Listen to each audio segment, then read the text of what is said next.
This is Orson Welles. This is your radio almanac. Our astrology department says the moon is in Sagittarius, which controls the hips and thighs. This should be a great night at the Palladium. We've just got time before the show starts for a health hint from our home physician. There are 2 cures for hiccups. 1, frighten the patient. 2, take his bottle away. Thank you, Dr. Snake Oil. And now a word for the housewife, Prudence Pratt. To stop a child from sucking his thumb, apply chocolate syrup to thumb. Then show child that syrup is kept in cupboard. He will then suck around the cupboard. Welcome, one and all, to the sign of the Flying Red Horse. Tonight and every week at this same time, over these same stations, the makers of Mobile Gas and Mobile Oil bring you Orson Welles.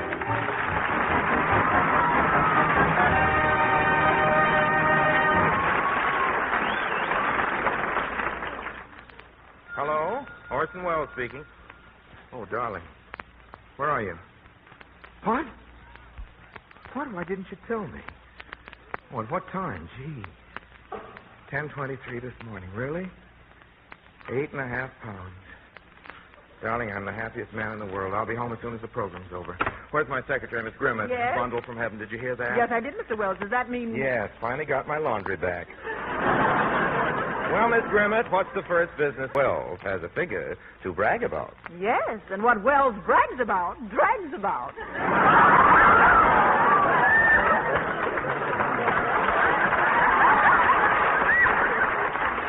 Miss Grimmett, in the future, you might be a little more careful about making disparaging remarks. You might find yourself unemployed on your 26th birthday. Oh, Mr. Wells, do you really think I look 25? No, but you had a lot of fun for a minute, didn't you? Now, you may return to your typewriter. Hey, Mr. Wells, I've been trying to tell you. Yes? Your guest is waiting. Oh, have him come in. Ladies and gentlemen, the Mercury Theater presents with pride an old friend and a truly great actor, Mr. Charles Lawton.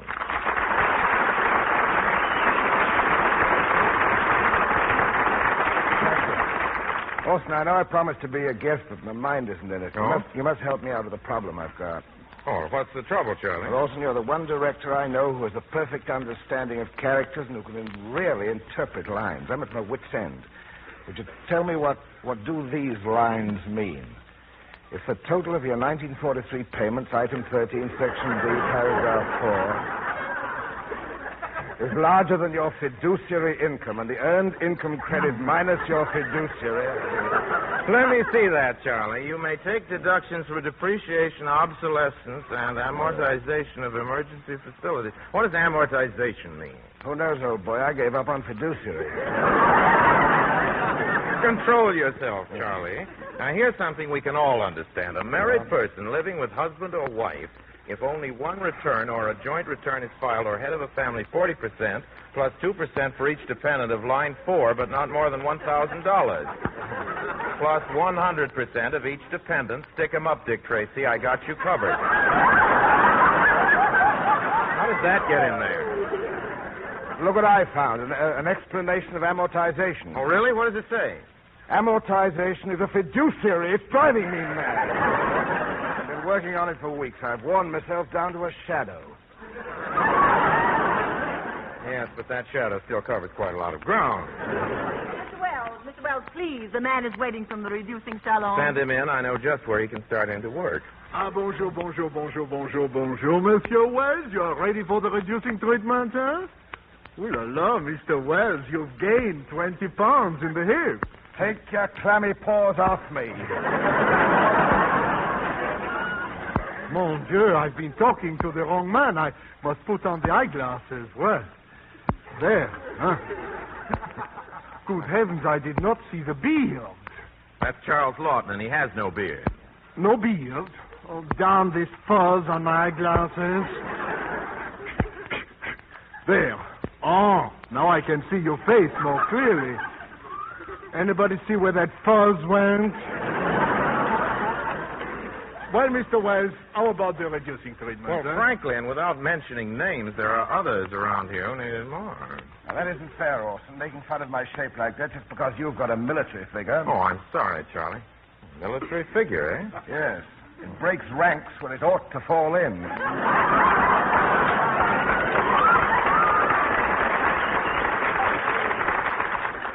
Oh, monsieur, why do you gentlemen argue? Such great Shakespearean actors. Oh, thank you. He was looking at me. At you gentlemen, and I am reminded of those wonderful lines of Shakespeare. Really? What line?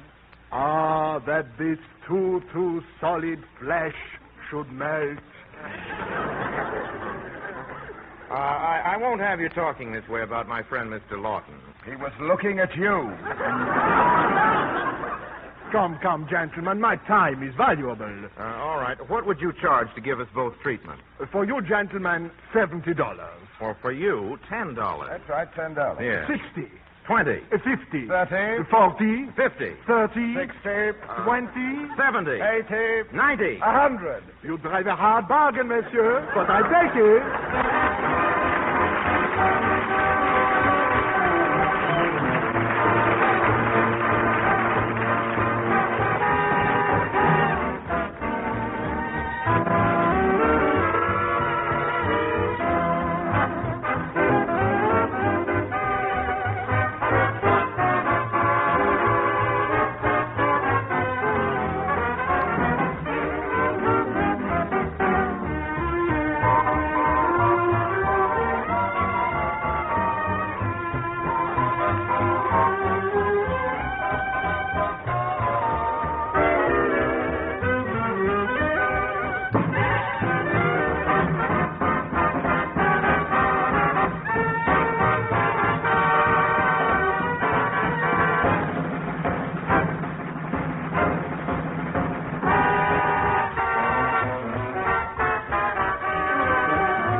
That was Lud Gluskin and his Court of Missing Hairs playing I'll Get By. And here's John McIntyre to tell you how to get by with your old automobile.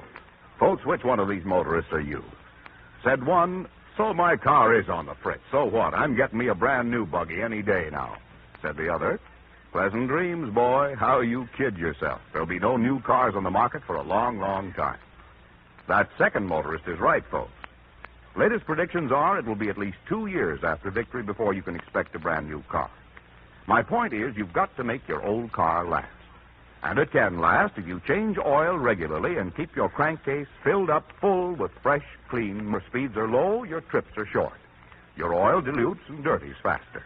That can lead to loss of gasoline, a breakdown, big repair bills.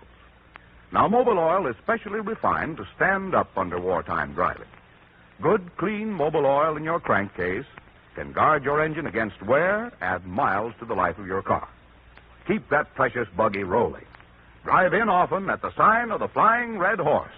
Ask for the world's largest oil.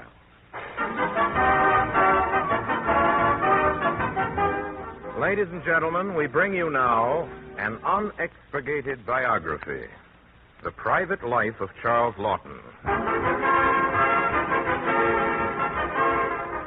Charles Lawton first saw light of day in a little suburb in London. The date was September 12th in a year which I find has been crossed out of my script. For the following interesting legend. Born this day, Charles Lawton, blue eyes, brown hair, weight 14.5 pounds. Parents, 2. Before the arrival of little Charlie. The cute little 14.5 pound bundle. If you listen, you can almost hear the stork on that historic flight.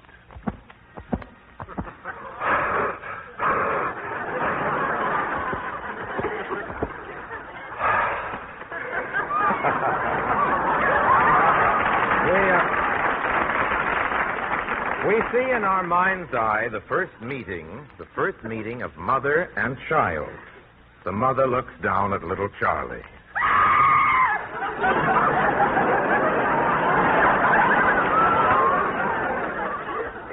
The father speaks. I know just how you feel, Mother. Oh, no, I'm sorry I screamed. He is beautiful, isn't he? Frank Avenger, Hunt. Look at him. He's trying to...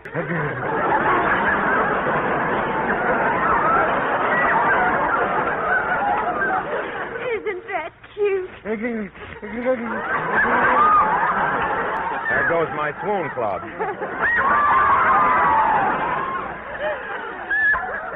You know, we're rather lucky he was born today.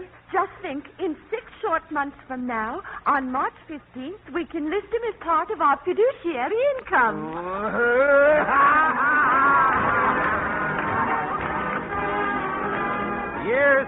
Years pass, and we find Charles Lawton as a play in his backyard. A little friend approaches. Hello, Tubby. What you got? Don't call me Tubby, Chubby. Sorry, Fatso. What you got? Bar of chocolate. Want a piece? Yuts. Too late. I got it in my mouth. Ah, stingy. Don't call me stingy. Anybody calls me stingy's got to fight. You want to fight? You want to fight? Yeah, I want to fight. All right, take your coat off. There, I got my coat off. It's much cooler that way, isn't it? Now, come on with me. I got an idea. Let's play with the girls. I don't want to. How old are you? I don't know whether I'm 7 or 8. You like kissing girls? No. You're 7.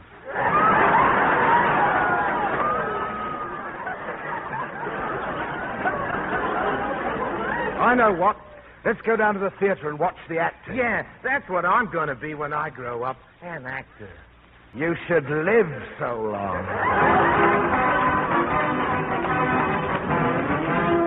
Little Charles progressed rapidly, and at the age of 14 was an accomplished thespian. Who will ever forget his immortal characterization in that stirring drama, The Way of the Wanderer, the role of Touché, the courageous Deke?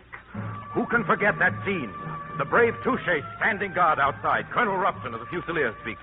Men, there is one among us who may yet save the day. I speak of Touché, who stands there, just beyond the door. Men, I have seen Touché in battle against hopeless odds, fighting tooth and nail and emerging always victorious. I have seen Touché go for days without food and water. Gentlemen, your blood will run cold when he tells you the things he has seen. Let him tell you now. Touché! Touché, the courageous one. Enter! Yes, who will ever forget Charles Lawton as Touché?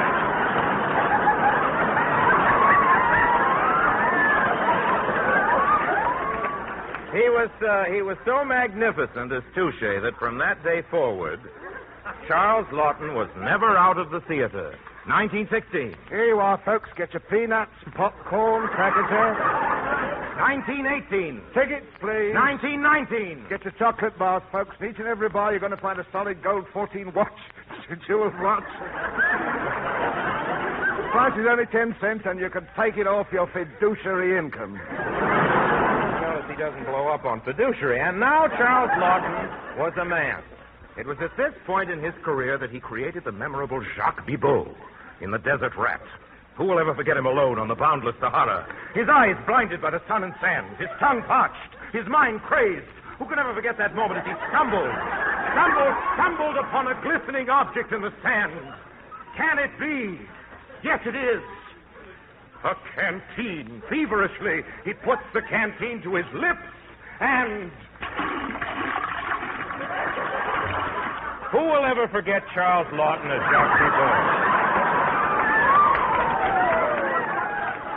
You know, Orson, it just occurred to me that for a sketch depicting the story of my life, I'm in it pretty seldom. Wait, Charlie. Your big scene comes now. Who among us does not remember that stirring moment in Mutiny on the Bounty? Really? The hate-drug Captain Bligh, stalking the deck above, the men plotting below. As sure as my name is Christian, men, I tell you that our manhood gives us only one recourse. Would you be slaves, chained, spat upon, flogged by a madman? I say to you this, comrades, there is but one thing for us to do. A dark night, a sudden push, a splash. Mr. Christian, sir, he's coming. Let him come, I fear him not. He's here, Mr. Christian. He's at the door. Let him enter. We shall see now who is to be master of this ship. What a scene that was.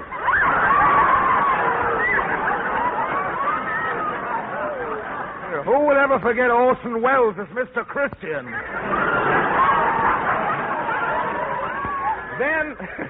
Then for Charles Lawton, triumph mounted upon triumph. When do I get to play my big scene? Right now. Finally, at the peak of his career, Charles Lawton was awarded a coveted assignment on that radio program which is every intellectual's ambition.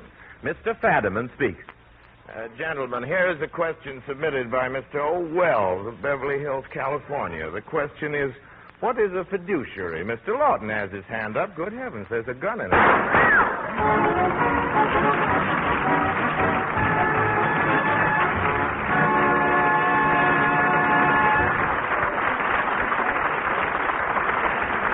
Ladies and gentlemen, in a little while, Charles Lawton is coming back to the microphone. Seriously, we're going to do a scene together from Shakespeare.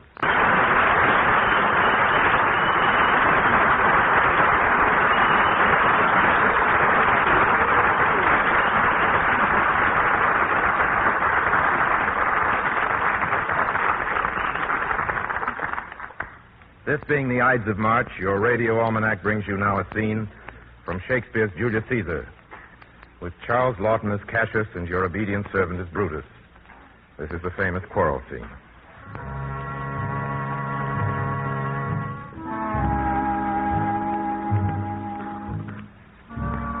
The wars which followed the assassination of Caesar have not yet turned against Brutus and Cassius.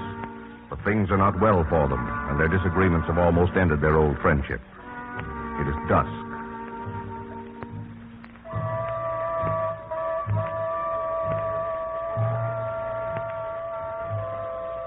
Cassius has come to Brutus's camp for conference, and now, wild with rage, he strides into Brutus's tent. That you have wronged me doth appear in this. You have condemned and noted Lucius Pella for taking bribes here of the Sardians, wherein my letters, preying on his side because I knew the man, was slighted off. You wronged yourself to write in such a case. In such a time as this, it is not meet that every nice offense should bear his comment. Let me tell you, Cassius, you yourself are much condemned to have an itching palm, to sell and march your offices for gold to undeservers. I, an itching palm? You know that you are Brutus that speaks this, or by the gods this speech, or else you're laughed. The name of Cassius honors this corruption, and chastisement does ever hide his head. Chastisement? Remember March. The Ides of March. Remember? Did not great Julius bleed for justice' sake? What villain touched his body that did stab and not for justice? What shall one of us that struck the foremost man of all this world, but for supporting robbers? Shall we now contaminate our fingers with base bribes and sell the mighty space of our large honors for so much trash as may be grasped thus? I'd rather be a dog and bay the moon than such a Roman. Brutus, bay not me. I'll not endure it. You forget yourself to hedge me in. I am a soldier, I, older in practice, abler than yourself to make conditions. Go to, you are not, Cassius. I am. I say you are not. Urge me no more. I will forget myself. Have mind upon your health. Tempt me no further. Away, slight man. Oh, gods, ye gods. Must I endure all this? All this, I more. Fret till your proud heart break. Must I observe you? Must I stand and crouch under your testy humor? By the gods, you shall digest the venom of your spleen, though it do split you. For from this day forth, I'll use you for my mirth, yea, for my laughter when you are waspish. Is it come to this? You say you're a better soldier. Let it appear so. Make your vaunting true, and it shall please me well. For mine own part, I shall be glad to learn of noble men. You wrong me every way. You wrong me, Brutus. I said an elder soldier, not a better. Did I say better? Yet I cannot. When Caesar lived, he durst not thus have moved me. Peace, peace. You durst not so have tempted him. I durst not? No. What durst not tempt him? Well, your life you durst not. Do not presume too much upon my love. I may do that I shall be sorry for. You have done that you should be sorry for. There is no terror, Cassius, in your threats, for I am armed so strong in honesty that they pass me by as the idle wind which I respect not. I did send to you for certain sums of gold which you denied me, for I can raise no money by vile means. By heaven, I'd rather coin my heart and drop my blood for drachmas than to wring from the hard hands of peasants their vile trash by any indirection. I did send to you for gold to pay my legions, which you denied me. Was that done like Cassius?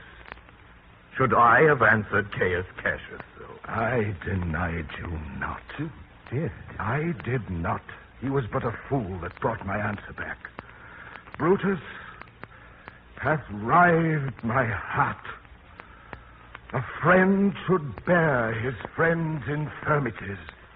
But Brutus makes mine greater than they are. I do not till you practice them on me. You love me not. I do not like your faults. A friendly eye could never see such faults.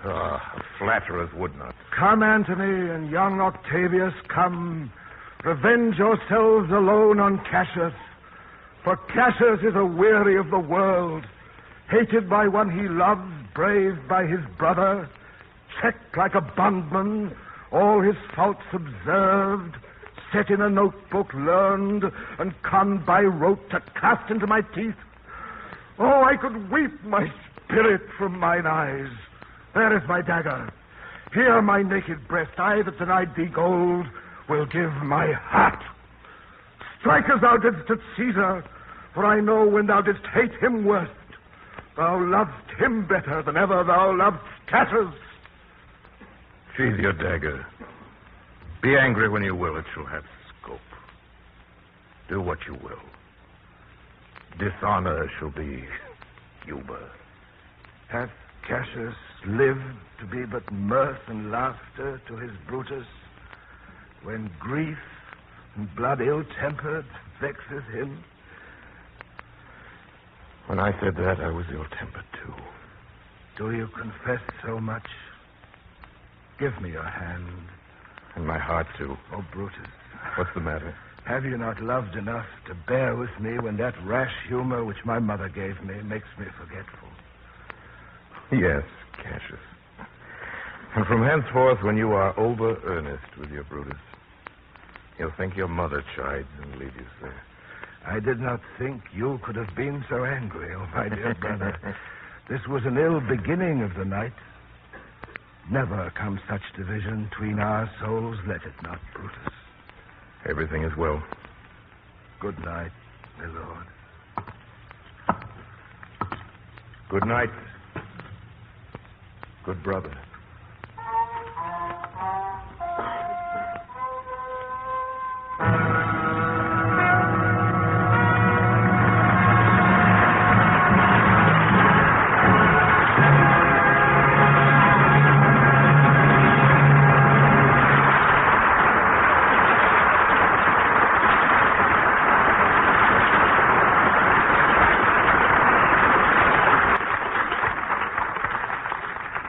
Some say coupon, some say coupon. But whatever they call that precious piece of paper in their gas ration book, the smartest motorists of all say mobile gas. When you redeem your coupon for this proven gasoline, you get the miles.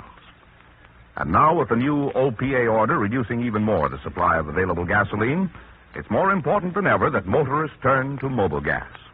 Mobile gas in 1944 is giving all the miles it gave in peacetime. Now, that's a powerful statement. While it's possible to give you when you get mobile gas. City drivers, country drivers praise this gasoline and pass their coupons. Salesmen, war plant workers all say mobile gas for mine. How about you? Why not change today to America's favorite gasoline? There's a friendly fellow waiting to pump it in your tank, your mobile gas dealer. You'll find him at the sign of the Flying Red Horse. Drive in soon, because these days you want miles, and that means you want mobile gas. Thank you, John McIntyre. Time to say goodnight now, everybody. Please join us again next Wednesday. Until then, my sponsors, the makers of mobile gas and mobile oil, and all of us in the Mercury Theater, remain as always obediently yours. Makers of mobile gas and mobile oil invite you to listen in next week. Same time, same station, to your radio almanac. Mr. Wells' guest is Betty Hutton. John McIntyre speaking. This is CBS, the Columbia Broadcasting System.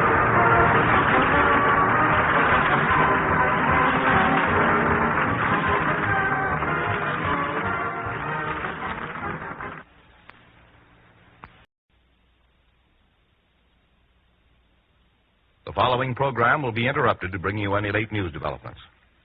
Good evening. This is Orson Welles. Instead of our regular program at this time, the makers of mobile gas and mobile oil and the Mercury Theater bring you a special broadcast.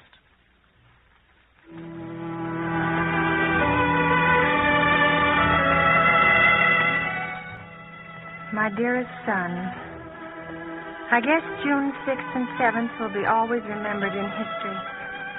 I know that none of us will ever forget those days, even we who live at home. Your father will have more to remember about these 2 days and more to tell you. This, somewhere in the north of France it must be. But when he comes back, and oh, my dear little son, I pray to God he will come back. When he comes back, I know. Anyway, here's our side of it, here on the home front. That's what the papers call it, the home front. Sometimes I feel kind of ashamed of that. It really isn't much of a front. We do have trouble getting houses, and there isn't much room on the streetcars.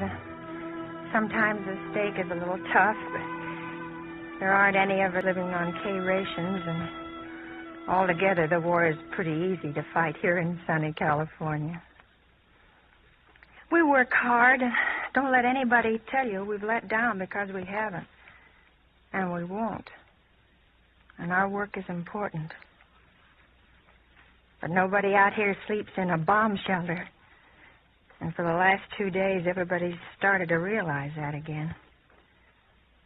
And I think that's part of the reason why the whole city's been so quiet ever since Monday night. You know, even the people out here who don't have anybody to worry about, even those people are telling themselves again how lucky they are. And sometimes luck. We first heard the news at 12:35 a.m. I work on the P-38 Center Section Assembly over at Lockheed, and I was having trouble fixing the air hose. I just hope I can